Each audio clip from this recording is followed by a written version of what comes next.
Is reality real or is it all in our heads? Welcome to Gravitas Plus. I'm your host. Tonight we begin with the big question. Can the mind create reality? We saw an Indian actor playing an 82-year-old woman. Mind-boggling performance. Many of you commented that you can't even tell that she is an actor, that she looks and behaves like an old lady. And then there was this news from Australia. An 11-year-old girl became pregnant. Now she says that she never had sex. She believes that her pregnancy is a result of stress. It's a rare medical condition called psychogenic. Basically, the body is responding to severe stress by creating symptoms of pregnancy. The girl started showing signs of morning sickness, weight gain, abdominal pain, all of it without being pregnant. What do doctors say? They say it's the mind. The girl's mind has created these symptoms in her body. So tonight we are talking about the power of the mind. Can it create reality? Here's what we will discuss. No. 1. What does science have to say? How much of what we see around us is actually real? Is our reality really real? Does the mind have such power? And lastly, how many of us are living in denial? Hello and welcome to Gravitas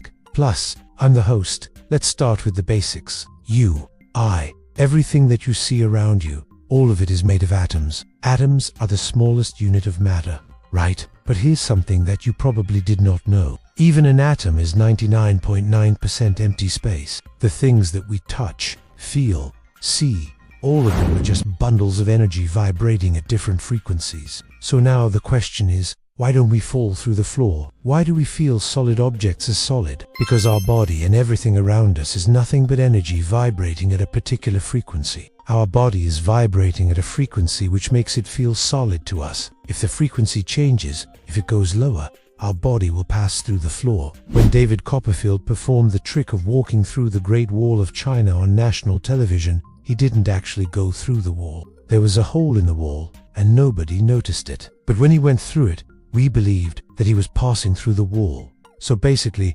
reality is what we perceive. Reality is not absolute.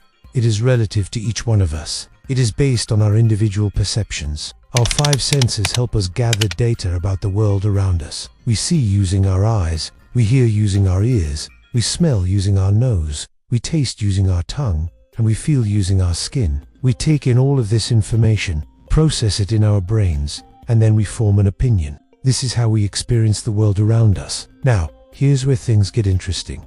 We cannot see colors. There is no such thing as blue or green or red. These are just names that we have given 2 different wavelengths of light. We cannot see sounds. Sound is just vibration. We have given it the name sound. So basically, we live in a world of perceptions. We see what our eyes are able to see, which means we miss out on so much that's happening around us. For example, ultraviolet light. It is all around us, but we cannot see it. And yet it is very important because it causes sunburn. Similarly, we cannot hear sounds below the frequency of 20 Hz or above 20 kHz. Yet there are so many sounds around us, sounds that are not audible to us. Here's another interesting fact. Do you know that our brain processes information in pictures, not words? Try this. Close your eyes and think of an elephant.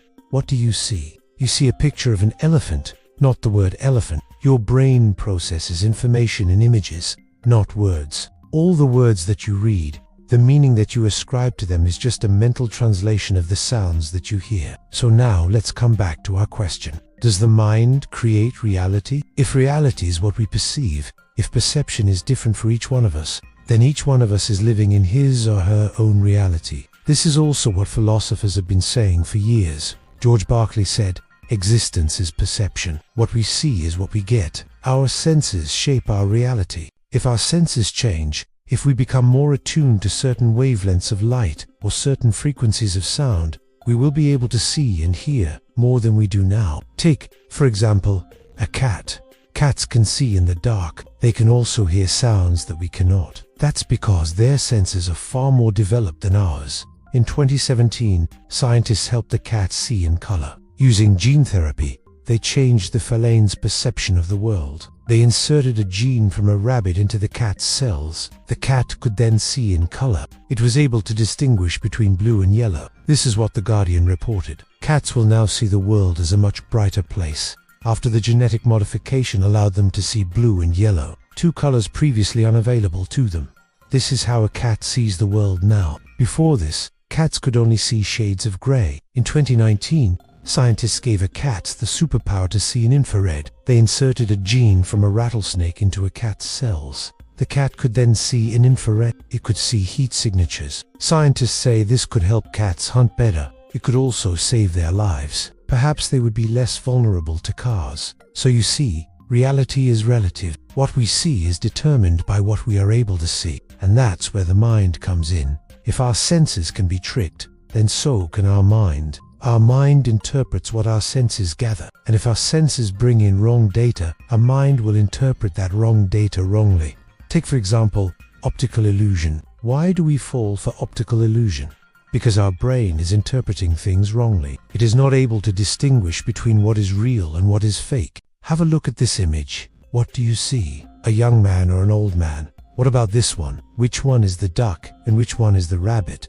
These are optical illusions. Our brain is giving us two interpretations. It's up to us to choose which interpretation we want to believe in. It's amazing, isn't it? In 2013, researchers from Harvard Medical School conducted an experiment. They took MRI scans of 25 people while they were looking at some images. Some of these images were morphed. The participants were asked to identify the morphs. Now, here's what they found. The volunteers could correctly identify the morph only if the manipulation was outside the area V5 of their visual cortex. This area is responsible for processing motion. So when the manipulation was done within V5, they could not identify the morph. They could not tell the difference between what was real and what was fake. Now, here's something else that you should know. We are constantly bombarded with information. You know this, but I don't think any of us realize what this actually means. We are constantly bombarded with information. Every day we are exposed to nearly 4,000 to 5,000 words of written language. We consume hundreds of images. We listen to thousands of words every day. We are constantly bombarded with information. How much of this information do you think we process? Only a small part of it.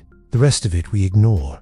We simply filter it out. We are able to filter out unimportant information thanks to our thalamus. It's the part of the brain that controls selective attention. It decides what information is important and what is not. So the next time you watch TV or scroll through your phone, remember, you are only seeing a fraction of what's there. What does this mean? This means we are all living in our own little worlds. Each one of us is processing information differently. Each one of us is forming his or her own reality. No two realities are the same. This brings us to the last part of our discussion, denial. We all live in denial. Sometimes we deny what our senses tell us. Take, for example, the case of the 11-year-old Australian girl who is 34 weeks pregnant. Her parents knew something was wrong. They knew their daughter wasn't well. But for 10 months they failed to notice that she was pregnant. How is that? Because they were in denial. They refused to accept what their eyes were telling them. You see, the human brain is a powerful organ. It can make us believe anything. It can make us believe that 2 = 5. It can make us believe that the sky is green. It can make us believe that we are not going to die. It can also make us believe that we are dead. Have you heard of Cotard delusion? It's a rare psychological condition. People suffering from this believe that they are dead or that they don't exist. So yes, the mind can create reality. It can make us see, hear, feel things that don't really exist. It can also make us not see, hear, feel things that really exist.